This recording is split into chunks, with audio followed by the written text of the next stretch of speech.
ekyakagwawo wano batukutte emotoka eyo gye mulaba ya Amajje H4DF 1970 mbu batukutte okutambula ekiro fe abatomereddwa omuntu waffe batukutte era batutwala Wandege ya police station. Badde balese ne breakdown esike motoka zaffe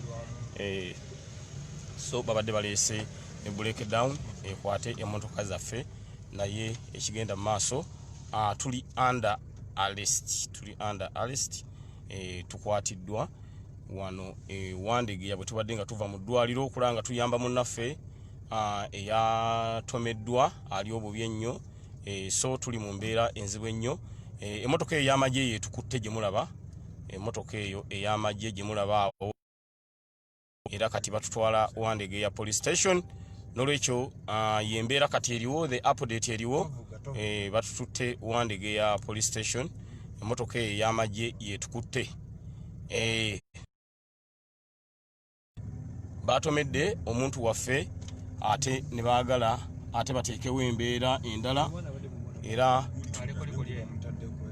tukwatiddwa tutwaliddwa Wandege ya police station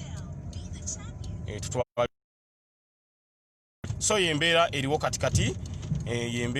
katikati motoka eyo y'Amajje tutwala Wandege ya police station. Tetumanyi musango gwe batuvunaana oba musango gwa kuyamba muntu tetumanyi naye yembeera kati eriwo yembeera eriwo. Ebifaananyi byange ebadde emmotoka abagezezaako okubiyuzaayuza sajja balina effujjo bano balina effujjo naye tetujja kuzikiza so yembeera eriwo.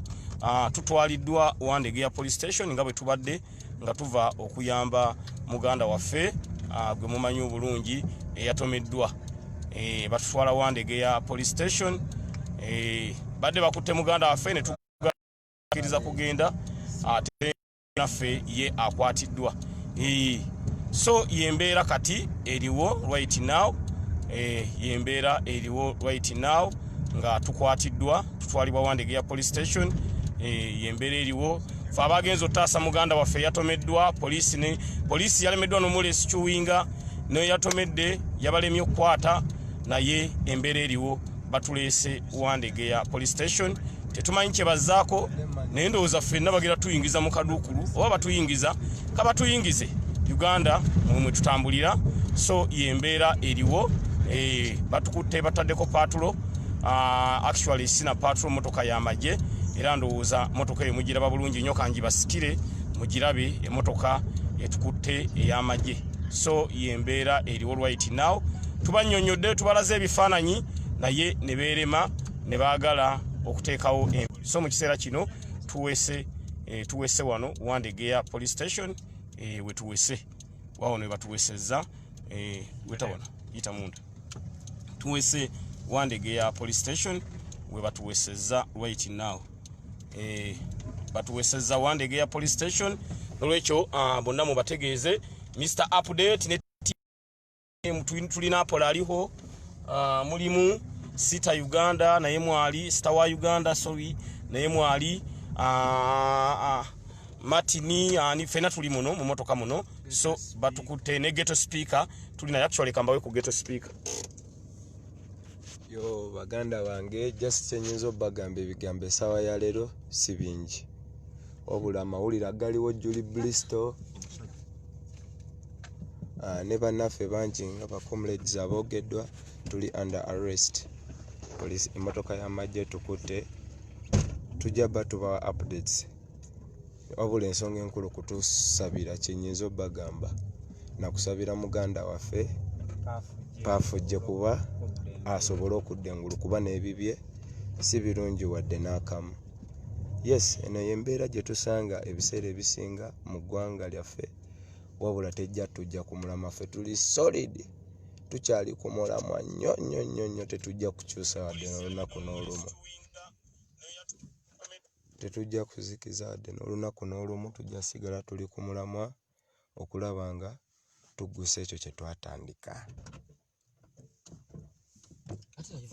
Mwe mwenna abali eyo amawulire gano mugatambuze tubadde tuva mu ddwaliro e Lubaga ewa muganda waffe pafujje motoka y'amagye netusalako mu kkubo era n'ezimu ku posters za muganda waffe Segirinya baletisi zaffe mu motoka bazikutte batuvuze paka kati tuli Wandegeya ku poliisi twakatuuka tetunamanya kyetuzaako wabula ssaala zokka. Baganda bange mutambuze amawulire kino kijja kuggwa. Eno embeera gye tulimu tuli mu lutalo baganda baffe. This is reality, not politics. Kubanga toyinza kuŋŋamba nti omusirikale we tukunnyonnyola nti tuva Lubaga, tuva ku munnaffe yafunye accident, ne tubalaga n'ebifaananyi, ne tubalaga n'eddwaliro, ne tubalaga buli kimu ekiraga nti kituufu tuva mu ddwaliro, ate mwe ne mutwongezaayo olw'okuba mulina sitoole zammwe endala. So yeyo embeera egenda mu maaso.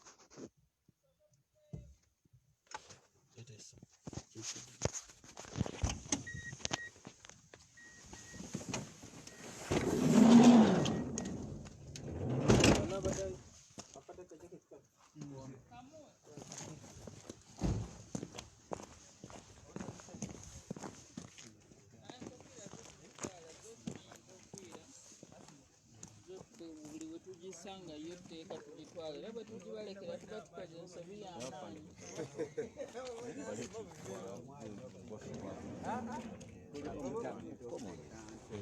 As long as kamyufu kefaananyizaako enkofiira gye nnyambala akoko nina okukatwala okumba nina okukatwala bino ebirala musigaze naye enkofiira nedda.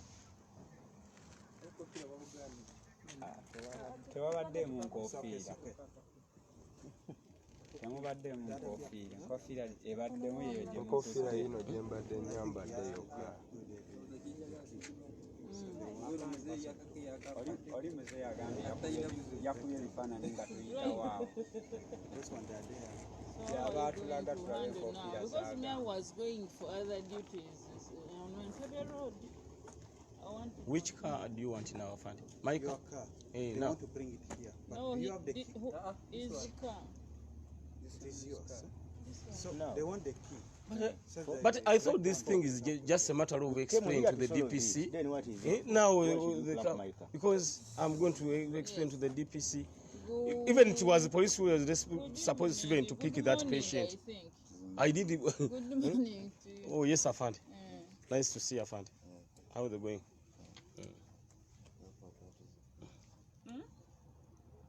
Inside. How is it, boss? Afandi, I'm called Segirinya Muhammad, Honorable Segirinya Muhammad. representing Kawin.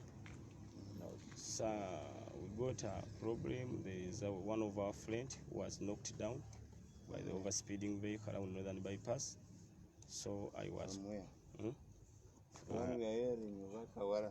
Yeah, Oh, I that's think right. now you have the information. You have the radio hours. Yes. Yeah, you have the information now. So what Now is there is no even I can explain because you are aware about No, what I've happened. heard just because you might be from the source. Mm. True. Because they Yeah, told he us was the not. last saw them, I saw him at 1900 hours. Yeah, He was riding, but they just took him back yeah, by some two people.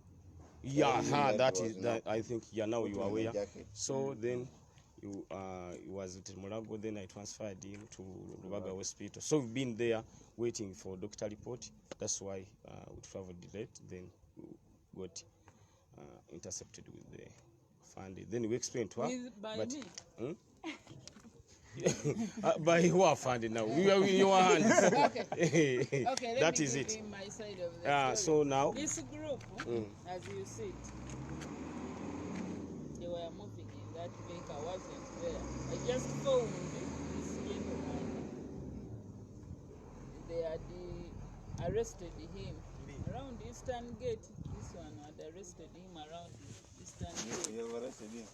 So when I stopped to find out, because I saw people and it was late on the road, for us we were just moving, doing our own duty. So we stopped to find out what was happening because it was late. In fact, I thought we were just, when I was moving around, I wanted also to arrest. They told me they have arrested him, because he had just come out of a taxi full of people and late at night, of people power people and late at night. So they were trying to find out from him the vehicle number of the taxi that he had just come out of it and where they were coming from. So that's when I entered now. I raised the DPC. Before they came, we are still with him alone We are now now. with DPC advised we bring this one we are here. still finding out. Then as we are preparing to bring him, the group came back that he was with. Again, I called the DPC, still DPC said he bring the whole group to the station and I come and handle. So I think I can continue. I've done my part now because I want to go for duty. I find as it was guided by the DPC, I request we might also So DPC is going to come and so I think I can. Search, we want to get police station.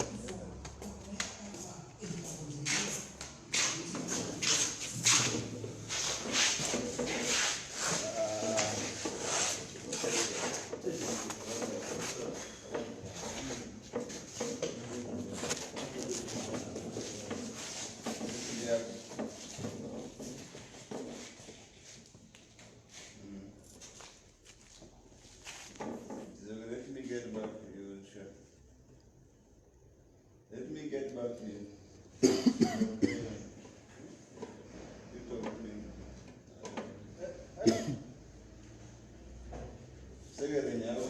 I found them not good because now saving someone who is in a critical condition. No, it is okay, but you see. But how can saving life become a crime or family? All I'm meaning someone else because the person I'm talking about died. The one you're talking about?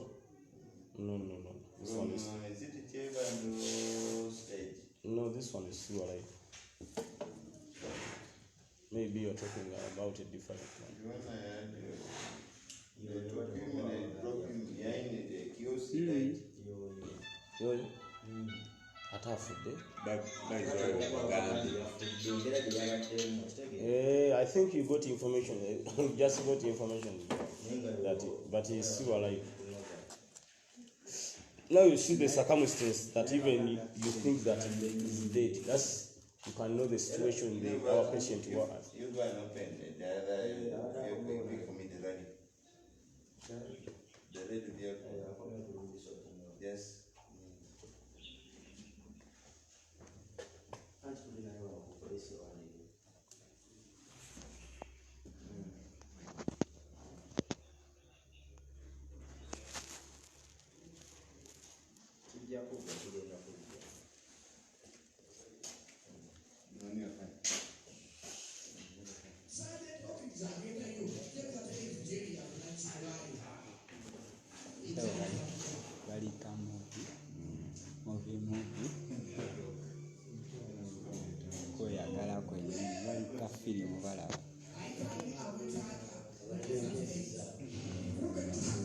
Ate bakusazeeko ogambye ova mu taxi.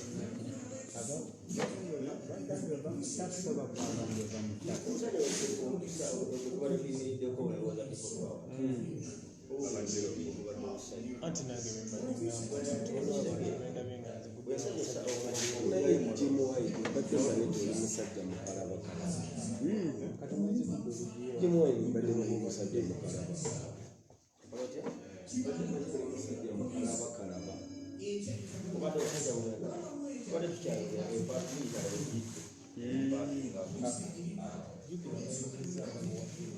Kanso batukutte tuli wandege. Batukutte tuli wano wandege. Anti tubadde okusevinga ono omwana eyatomeddwa atubadde tudda dduka twakavaayo kati erubaga ne batusalako batulese wano wandege ya poliisi.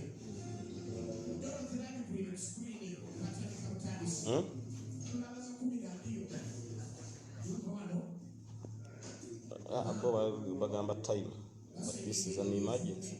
You're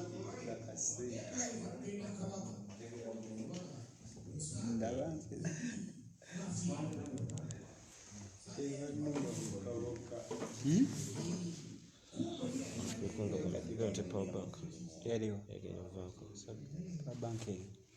Power bank or Gino? Power bank. Get on the table. Can I mention this? Yes, I did. Why not? I seen a power bank. Just in a cable.